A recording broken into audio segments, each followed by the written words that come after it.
What's up, guys? April 8th, 2020, 4/8/20. Again, guys, in the midst of all this coronavirus, I feel like we're getting a lot of and I'm getting a lot of feedback from the Mexican cartel video that I made. And this is going to be part two of that video, so you guys can understand kind of my background and why I feel the way I feel about what's going on. But the one thing I do want to touch on first is let's talk about why we even have a drug problem here in the United States. You know that the United States is the number one purchaser of drugs, whether it be illegal or legal, in the world. Now, let me say that again.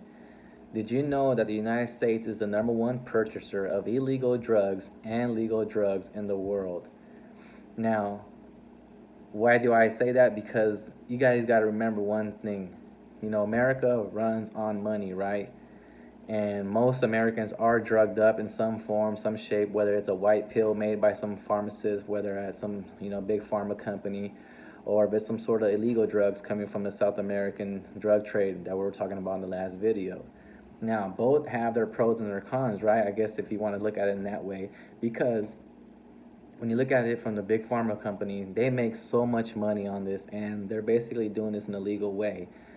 Guys, scientists, people with white robes and stuff like that, creating these drugs and spreading them to the masses. They have propaganda on TV promoting all their drugs and all that. So let's not forget about that drug trade that's going on in this world. You know, even though you guys think it's legal, you know that some doctors and some drugs kill more people. Illegal drugs like the opioid crisis. Let's take that for example.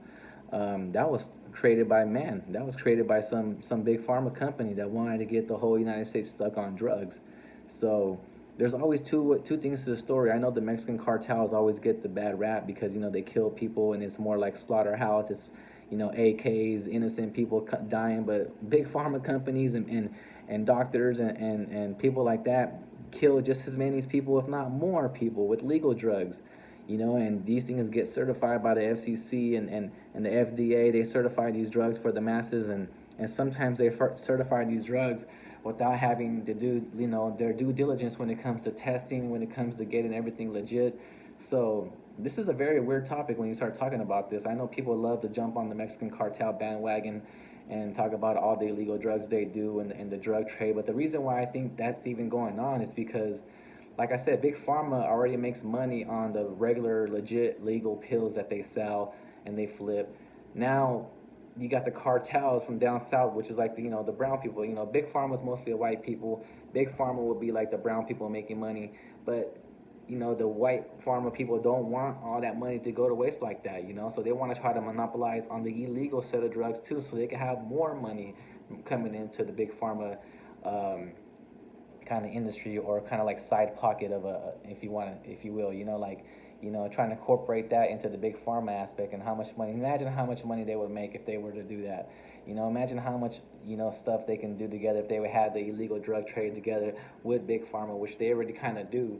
But I think my thoughts on something like this too, what's going on in the South American drug trade, is one thing I want you guys to pay attention to is, let's find out which cartel or which organization survives this war on the cartels down south. Because the ones that survives it's going to be the one that the American government chooses to affiliate themselves with. Because that stuff still needs to get brought up here, because like I said, North America, the United States, is the most drugged up nation in the world. Don't forget that. Your grandma, your grandpa, your aunt, uncle, your dad, and mom, someone's on some sort of drug, whether it be big pharma or it be illegal. The majority of the people here are on something. And if you have to incorporate drinking. Drinking is a drug too, so, and that's legal, and that kills more people than almost anyone. So smoking tobacco, that should be a drug, but it's legal. Think about that. That kills almost more people in the world, but that's legal, right? So let's think about this now. Like I said, you guys need to really think about what's going on with this whole South American drug trade war on the cartels and what it's really about. So just go and do some more research. You guys look it up, and like I said, just think about that. Big Pharma makes so much money. They sell legal pills to everybody here in the United States. So the South American drug trade with the cartels, they bring that up here. But like I said, it's all incorporated with the government, the CIA, and top level, government officials, that they let that happen. Now, the reason they want to invade it now is because, maybe it has to do with oil, it has to do with Venezuela, it might have to do with them wanting to just monopolize the whole system, or it could be just them really trying to, take over this world. And this is just one of their first steps. I mean, one of many steps that they have already took, but this is just the one that's more recent. So, that's just my conversation about that too, about why, they probably invaded the cartels, and they wanted to have a war on the Mexican and South American drug trade. But, it's just some food for thought. Don't forget, wherever there's going to be demand, the supply will be there. The demand is so high here in the United States for drugs, whether illegal or legal, that someone's going to bring it up here. Unfortunately, or fortunately, however you want to look at it, it's the Mexicans that are bringing in the drugs, because that's the border right there. That's South America, and it comes all the way up there, and it comes into the United States. That's the most easiest route for it to take, so that's why it happens like that. So again, prayers out there, everybody. Stay clean. Try to stay home as much as you can, and just continue to pray for your fellow neighbors, yourself, and your community, and just come together like as much as you can. So like I said, prayers out there, everybody. God bless, and you guys have a good day.